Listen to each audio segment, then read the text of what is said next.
Call the meeting to order. Start with the Pledge of Allegiance, followed by a moment of silence.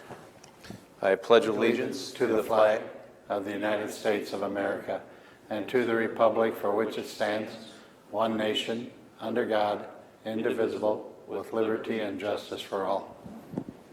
Please join us in a moment of silence.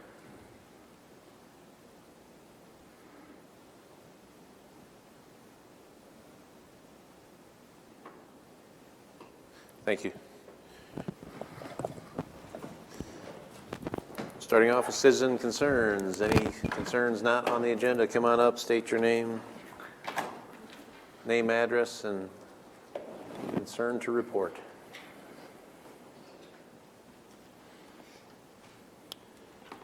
Yes, my name is William Burrows, 4409 47th Street in Sioux City.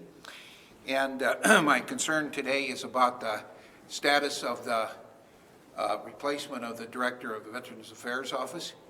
I had talked with the Human Resources Department here and one of the staff members down at the office, as well as a couple of the commissioners, and no one could tell me what the status is, so I thought I'd come and get it direct from the horse's mouth. I think it's important that we have continuity and that I don't know exactly how many veterans there are in Woodbury County, but I would guess it's in the thousands. And I'd like to see the progress down there continue. So if you could enlighten me as to what's going on and if there are going to be applications, position, that sort of thing. Mostly, do you have a? You good? Okay. Mr. Burrows,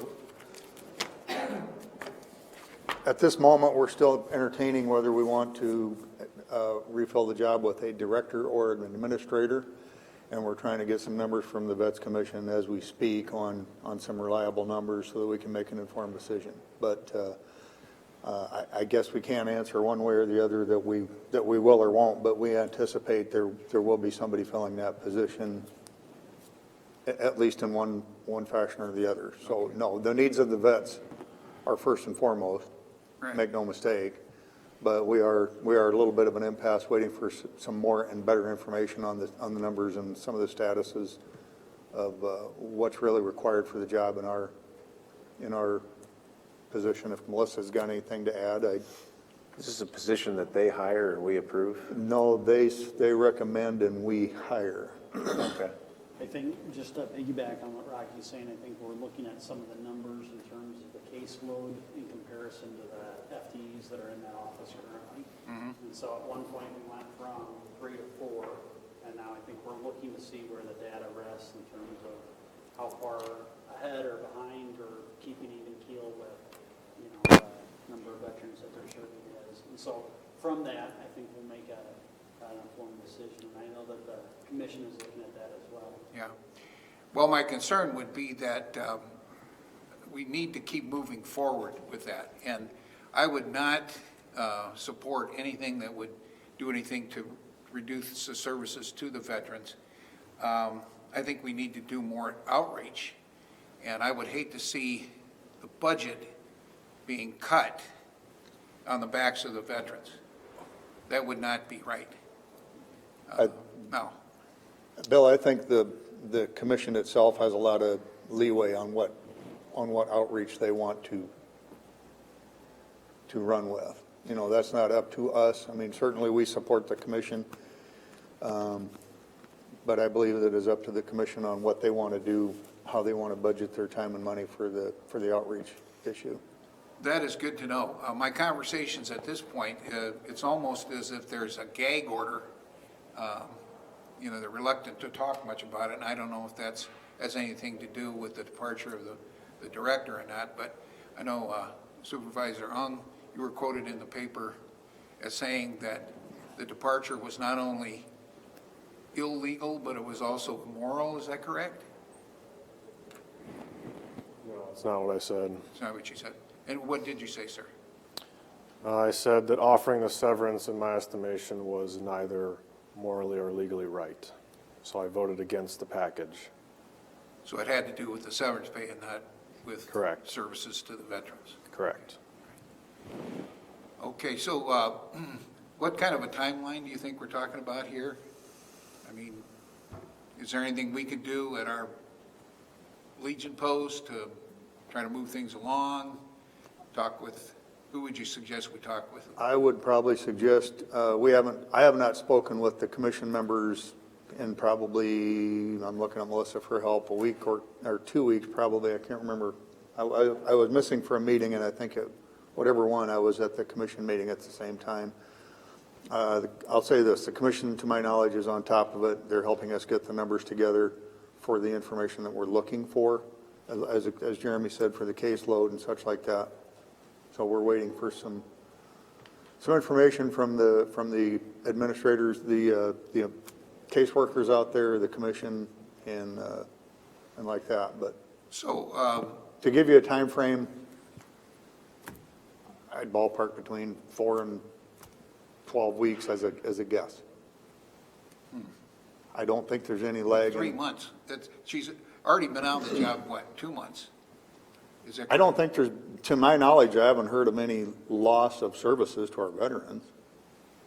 Well, that's kind of a moot point as far as I'm concerned. Because if you're going to be proactive and you're going to get out in the community and working with people, rather than having them always come to the office, some of those, that's the kind of stuff I'm concerned about, that we need to do more, not less, for the veterans of Woodbury County. So, anyway, that's my citizen concern, and I thank you very much. Thank you. Thanks, Bill. All right, anybody else out there, anything not on the agenda? All right, moving on, approval of the agenda, I'll move that. Second. Motion by Raddick, second by DeWitt. Any discussion? All those in favor say aye. Aye. Anyone opposed?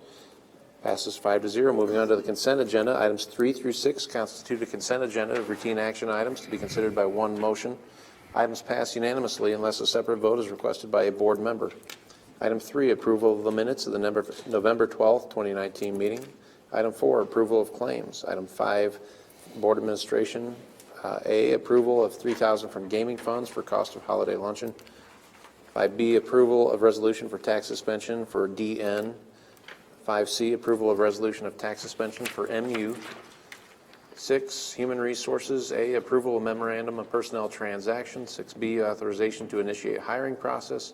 And 6C, acceptance of contractual agreement for 2020 with Innovative Business Consultants for flexible spending administration. That ends the consent agenda. I'll make a motion to move it. Second. I'll go motion by Raddick, second by DeWitt there. Any discussion on the consent agenda? All those in favor say aye. Aye. Anyone opposed? Passes 5-0. Item 7, regular city school election to second tier canvass. I'm Steve with the Woodbury County Auditor's Office. We've got the second tier of the canvass of the city and school election. This consists of any of our districts that extended into other counties other than Woodbury County. They went through their first tier canvass last week, as we did, and they sent our information to us. So this is combining any other outlying counties together with ours for the final numbers. It involved the Sioux City Mayor Council, Sioux City School Board, River Valley, Lawton, Bronson, Maple Valley, Anthony-Odo, Westwood School Districts, and Districts 7 and 9 in Western Iowa Tech. So I have the canvas summaries here and the abstract of votes, and then the certificates of election for you guys to sign off on.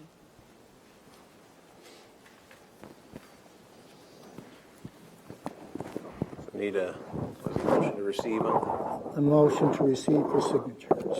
right, I'll move this. Second? Motion by Raddick, second by DeWitt. Any discussion on that? All right, all those in favor say aye. Aye. Anyone opposed? Passes 5-0. Moving on to 8A, or 8. Previous employee request to enroll in Woodbury County retiree health insurance.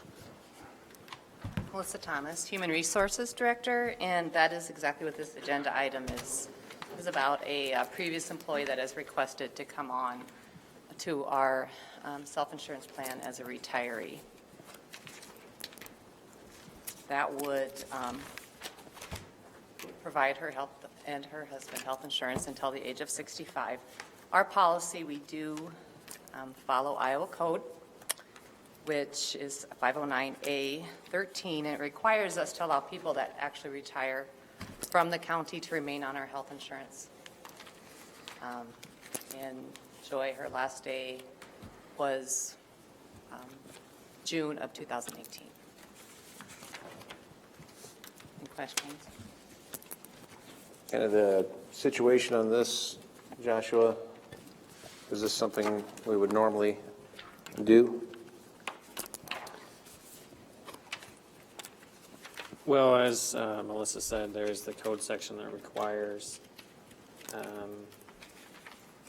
us provide their coverage if requested when someone retires from the county. I think the question is whether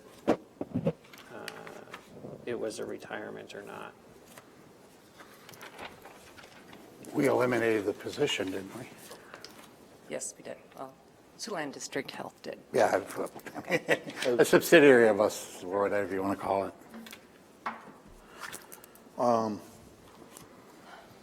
Has there been any same or similar situations on this where they've been allowed or denied or anything Well, close we had enough to? a similar situation where a position was eliminated. That person did retire from the county, and he did utilize the retiree benefits. And then there was also a situation where somebody requested to be on the insurance, and they did not qualify, so they did not come onto the insurance.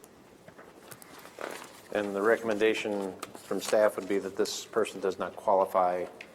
From staff, and I also reached out to council regarding this, the same council that helped draft our handbook and this policy, and to get their opinion as well, and they agree.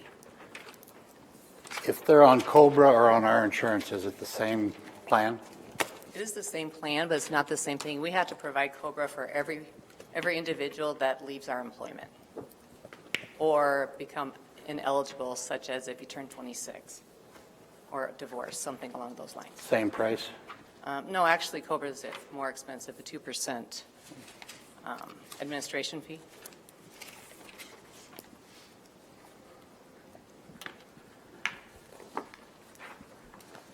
Anyone else that has any questions? Or- So it sounds, and I know consultant counsel might not be here, but it sounds this is something that we can do, whether it's advisable to do, is a matter of the board's action today. Is that a fair summation? Well, I don't know that I've reviewed that specific issue of whether it's something that can be done. I would say that it would be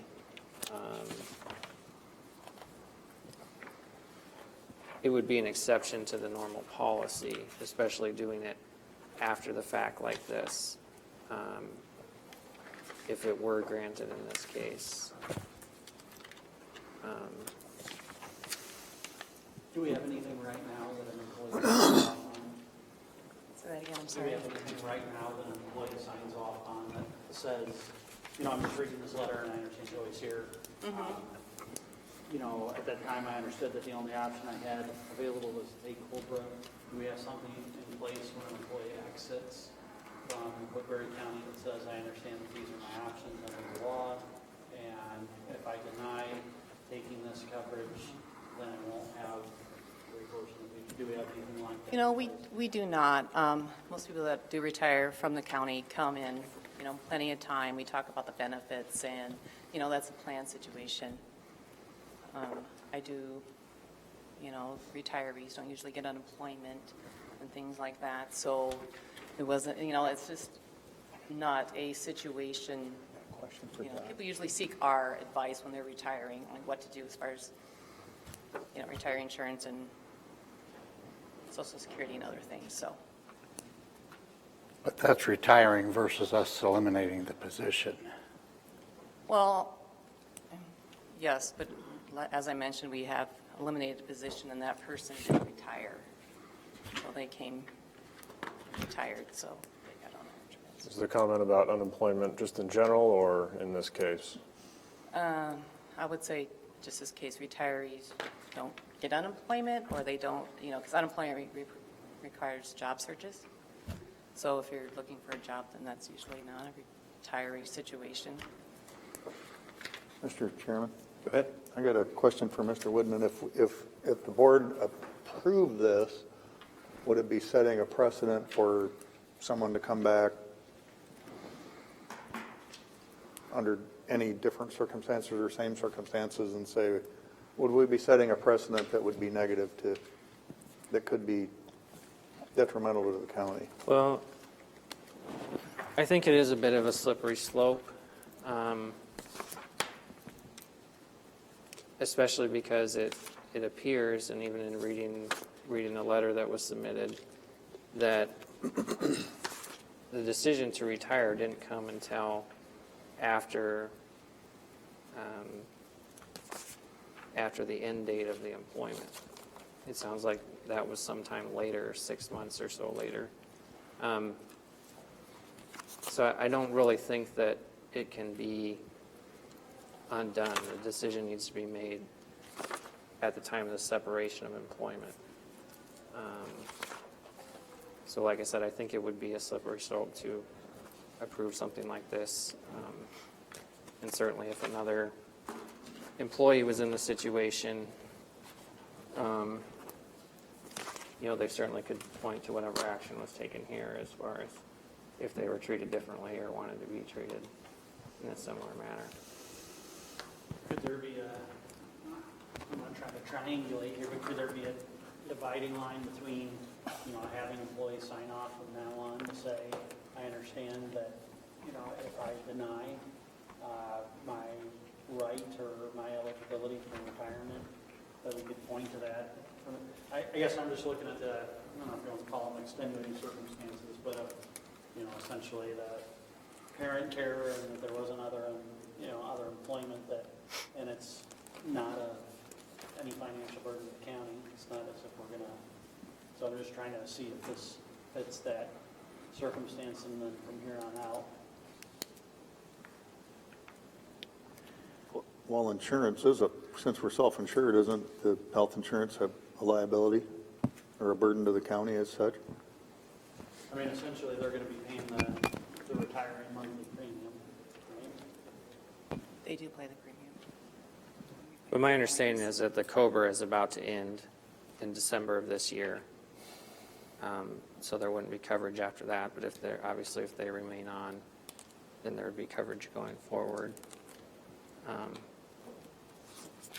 I think that it's up to the employee when they leave employment to classify whether they're retiring or, you know, if they're going to continue to look for employment. And that has ramifications. I don't think that we're obligated to advise an employee what their best course of action would be. And to come back after the fact and allow a change in that classification, like I said, I think it's a slippery slope. But isn't this a little different, the fact that the position was eliminated, the employee didn't come forward and say, I'm going to retire? The position was eliminated, so we basically retired them.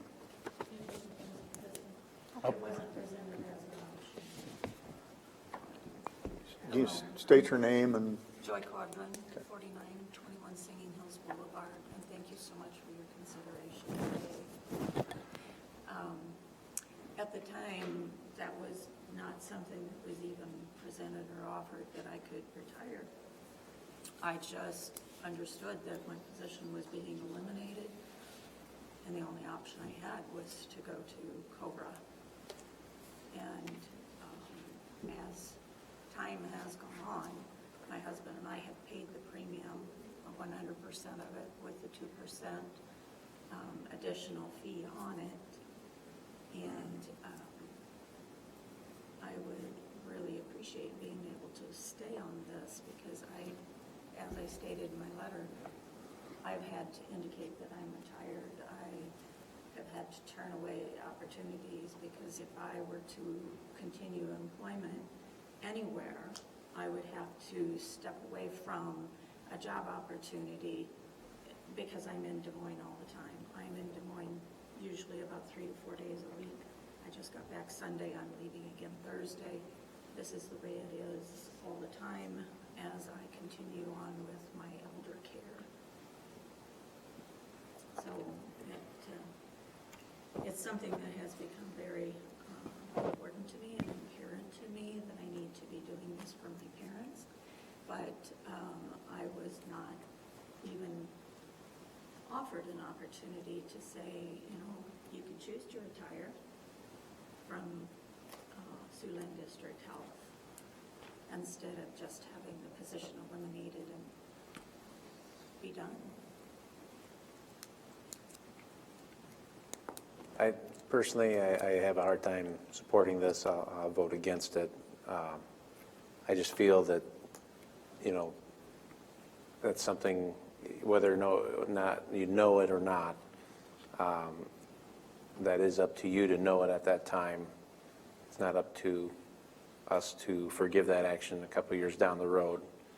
I do think it would create a problem for past situations or other situations that I might not know about as well.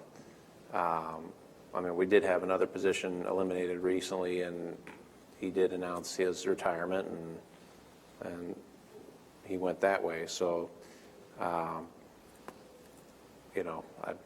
sorry to say, I don't feel legally that the board is obligated to provide it here, and I don't think that we should.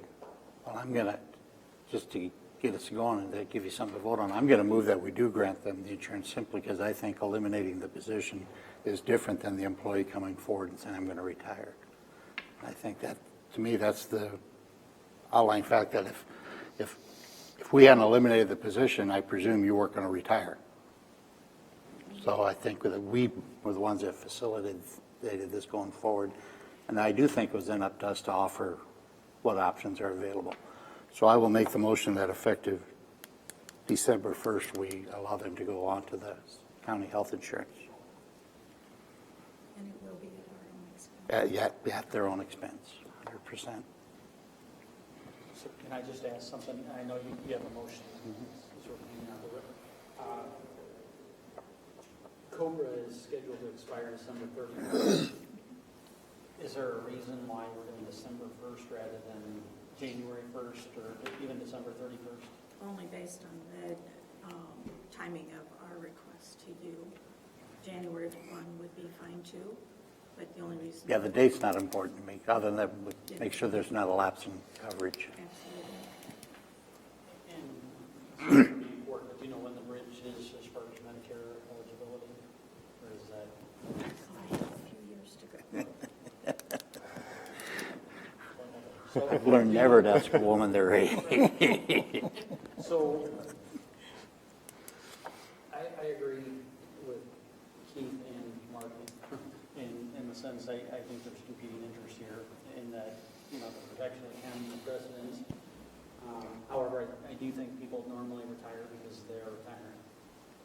And people normally do that because they're retiring. And in this instance, with the elimination of the position, are we legally required to tell people their options? Maybe not. But is it something that I think maybe otherwise should be apprised and kind of an exit interview, so to speak, I think would be helpful. So we may err on the seconding the motion, but I think if it's amenable to, I think January 1st makes as much sense as. Yep, that's fine. I'll amend it to say January 1st, 2020. I appreciate that, so that there wouldn't be any break in coverage. Got a motion by Potabom, second by Taylor. Any other discussion or questions? I sense your frustration, I get it, I understand, but at the same time, to Mr. Potabom's point, he asked if you would have continued working. I mean, I'm not trying to split hairs, but your parents would have still, I don't think we can, looking back to say you would have continued employment is pretty easy to say. I mean, your parents would have still aged and probably need elder care one way or another. Looking back is always 2020. So. Unfortunately, they have progressed faster than And you have my sympathy. I get that. I mean, but I don't, sometimes the looking back is harder to try and correct because you can't change anything. But regardless, I'm done. And I will say I agree with you, Jim. We're not required to do this, I don't think, in any stretch of the matter. But I remember 100 years ago, my dad taught me a lesson that if you do what's right, 99% of the time it'll be legal. If you look to do what's legal, about 90% of the time it'll be the right thing to do. And I think in this case, it's just the right thing to do. Where I'm at is, as others have said, I agree with all of you.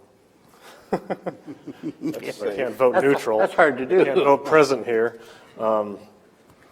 First, just want to thank you for the respectful nature in which you brought this forward and the detail. That helps us do our job. I really do appreciate that. I am concerned mostly about the precedent. In your case, if you were the only one, I'd vote yes. But we have to deal as a board with the precedent this sets. And I think that just, logically, as far as deciding when you retire, that's a very personal decision. Whether or not you're laid off does play into that. But I don't think it's fair to say that whether or not the health insurance is from a certain carrier or paid at a certain rate is 100% what goes into you making the decision to retire, or that we can say is how another person would think. So for that reason, I'm with the chairman and our legal counsel, and it's based on the precedent that we would set as a county. But thank you. Anyone else have a question, comment? All right, seeing none, all those in favor of the motion say aye. Aye. And anyone opposed? Nay. Nay. So that fails 2-3. Sorry about that. All right, moving on. We got items 9A, approval of secondary roads. Approval to set December 10th, 2019 at 4:45 p.m. for a public hearing for consideration of granting an access easement to the Haddock Farm in Section 15 T86N R45W.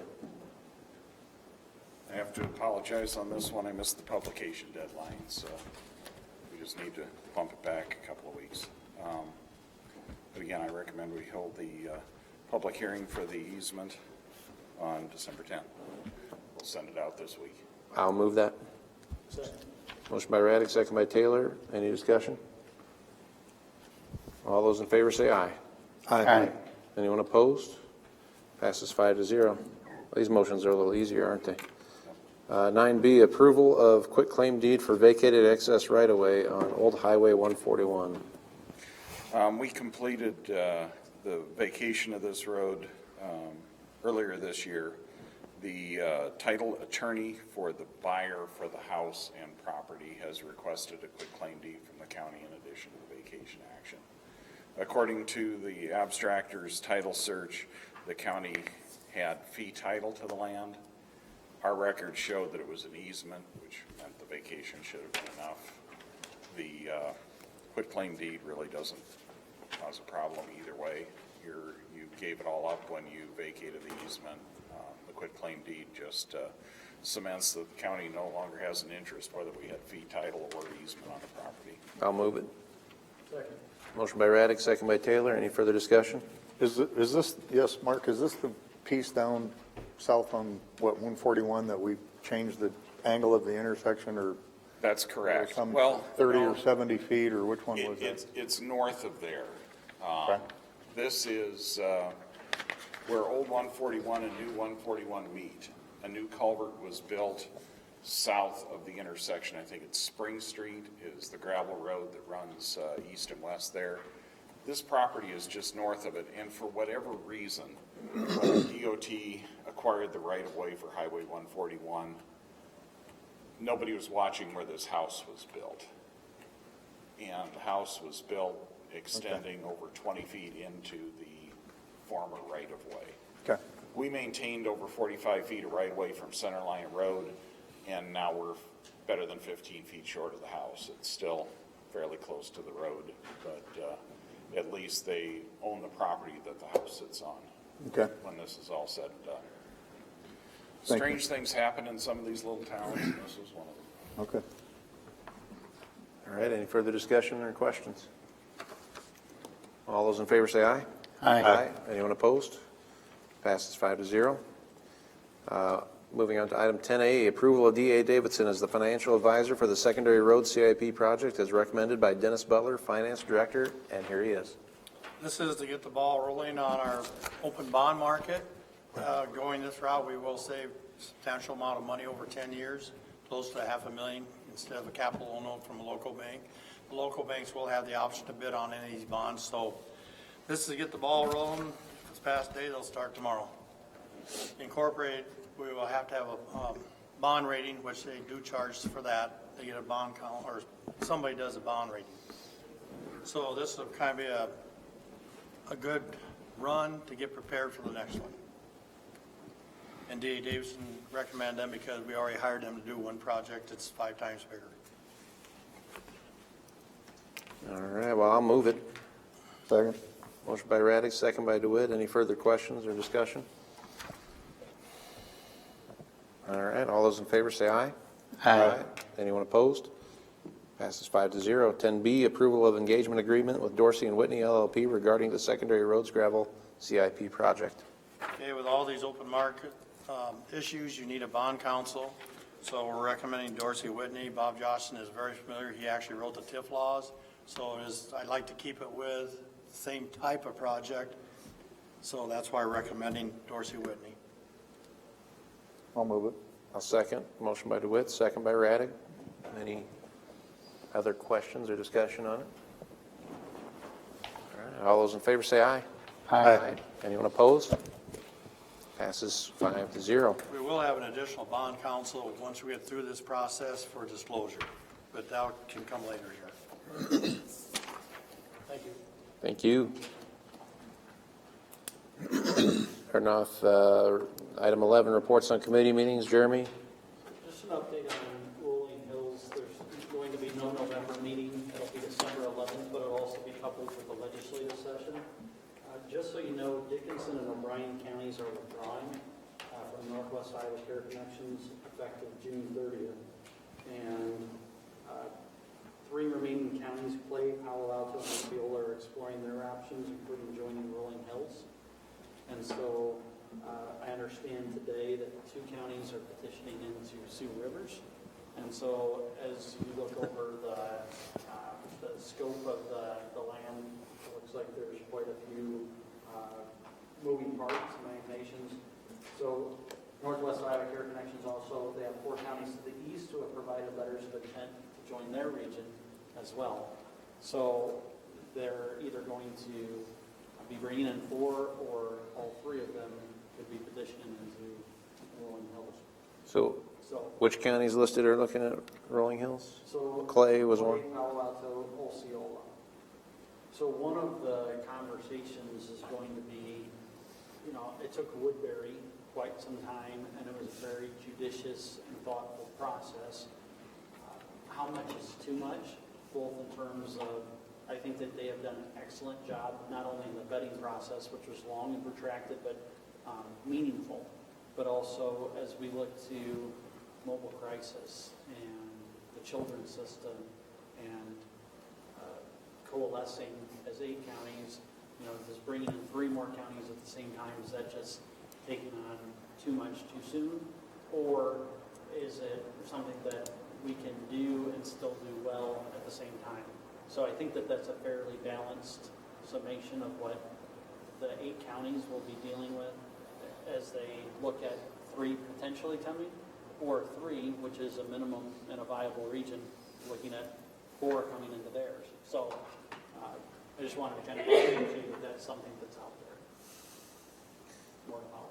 Well, personally, I wouldn't be opposed to them joining. I think it'd be better to have a big region, and especially with a lot of small counties in it. A lot of those small counties use very little service, and it'd probably be nice to have another big one in there with us, you know, slightly big with Clay anyway.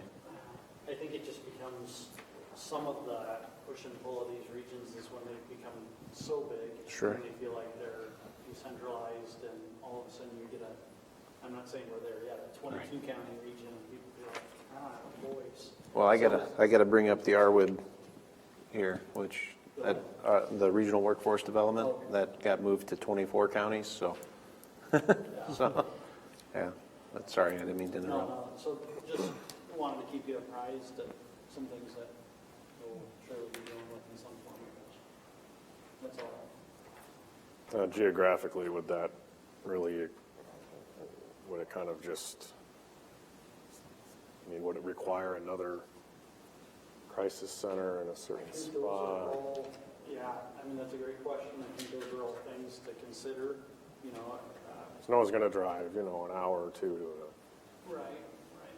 So those are all things, you know, and do they bring in 1 or 2 and splinter off 1? I mean, those are all sort of up in the air questions. And so once that is reconstituted, my own personal just gut instinct is potentially, but maybe take that time to wait some time as we did, went through that initial reaction. Because I do think the way that they did it served us well and served them well by not just taking us quickly. Mine's not as interesting. I had a WCICC meeting. Things are still going very, very well with that. There's a enterprise phone network and system that IT's been working on and improving. There's some comments made that the county's doing pretty well. We have 1 phone system. The city has, I think it was 7 to 9 different phone systems, and IT director gives Woodbury County props for that. Replacing PCs, some other routine items. John Malloy did go over the improvement requests that will be coming to this board with the dollar amounts. The top, as far as he is concerned, is going to be a third-party risk assessment and a penetration test, about $47,000 for a third party to basically probe our security. And then there's other staffing improvements and hardware, of course, but that's, I thought I'd mention to you the number 1 as far as it comes from IT. Not Edward Snowden, right? What's that? Not going to hire Edward Snowden as contractor. Get a name Thank first. you for the laughter. Yes.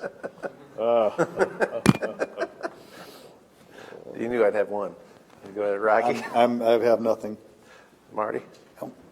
So I did bring it up a little bit ago with the RWIB, Regional Workforce Development Board,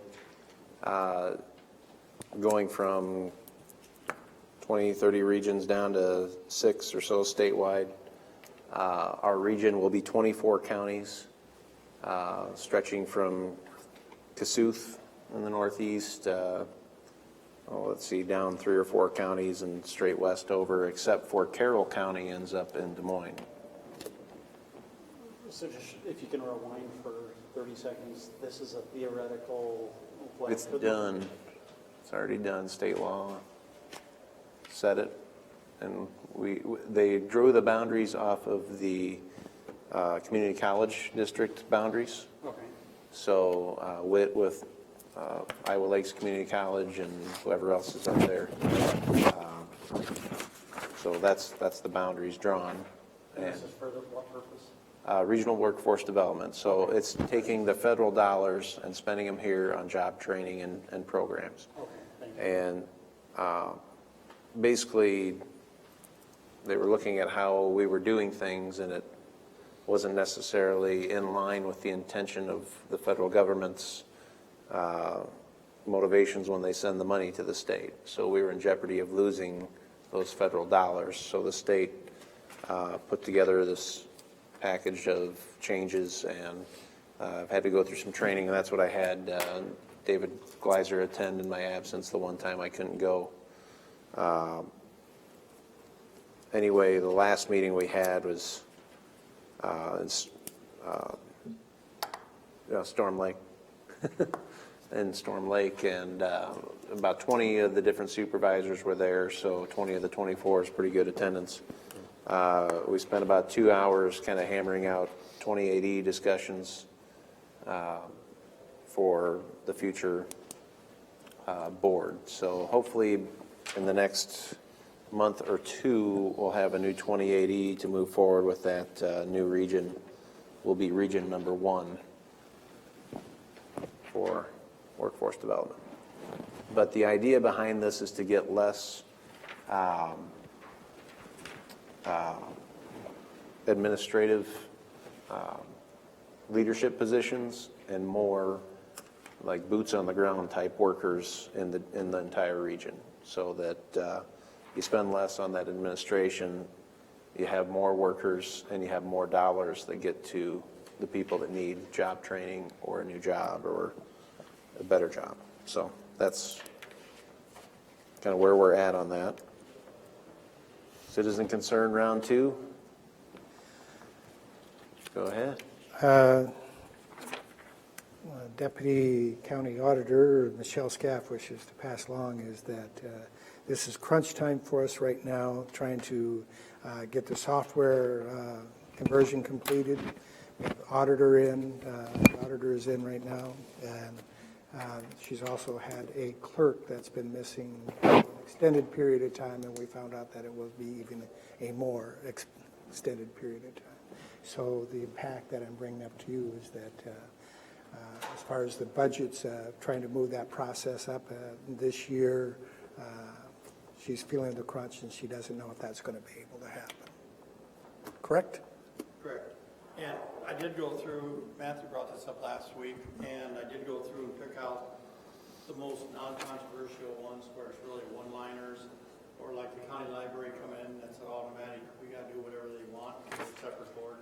Those we could do the 17th, and we probably could, eliminate 14, 15 of those type of budgets. You don't mean eliminate, you mean just get through them. We can do whatever we want, and then you're saying we can. No, not eliminate, we eliminate the process, we can get those done first. Receive. Receive them, yes. There you go. Yeah, because you receive everything, then we see where we're at with the budget, because this year will be different with the 2 and 3% and the actual public hearing. I don't know, I just want you to be careful, because you said eliminate their budget. That ain't gonna happen. Yitzka's going to, you heard it first. County board, terminate all budgets.